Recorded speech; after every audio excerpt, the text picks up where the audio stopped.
आज हम लोग पढ़ने वाले हैं क्लास 10 के मैथ का एक बहुत ही महत्वपूर्ण टॉपिक समांतर श्रेणी में संख्याओं के योगफल पर आधारित प्रश्नों के बारे में। अगर हम आप सबसे पूछें कि बिना पेन उठाए और बिना किसी सूत्र का प्रयोग किए 1 से लेकर 1 लाख तक की संख्याओं को जोड़कर हमें बताइए, तो क्या आप जोड़ पाएंगे? नहीं ना।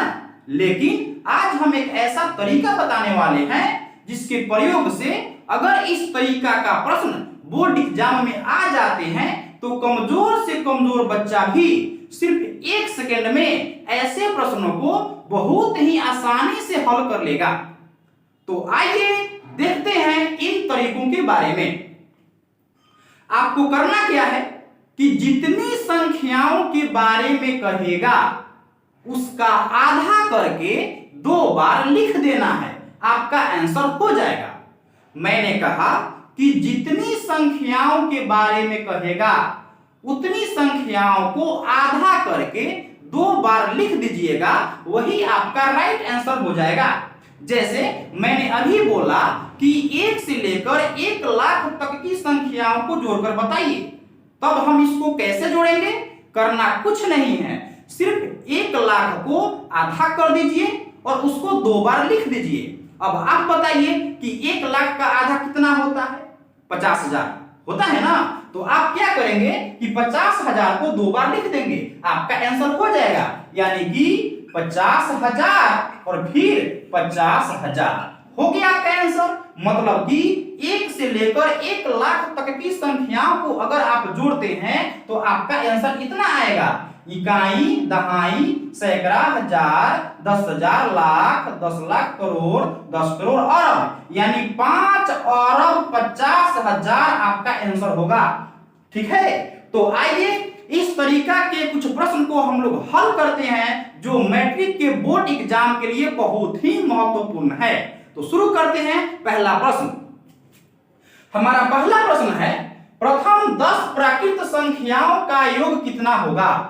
इसी प्रश्न को मैट्रिक के बोर्ड एग्जाम में कुछ इस तरीका से पूछ सकता है कि प्रथम 10 धन पूर्णांकों का योग कितना होगा। तो आप इस प्रश्न को कैसे हल करेंगे?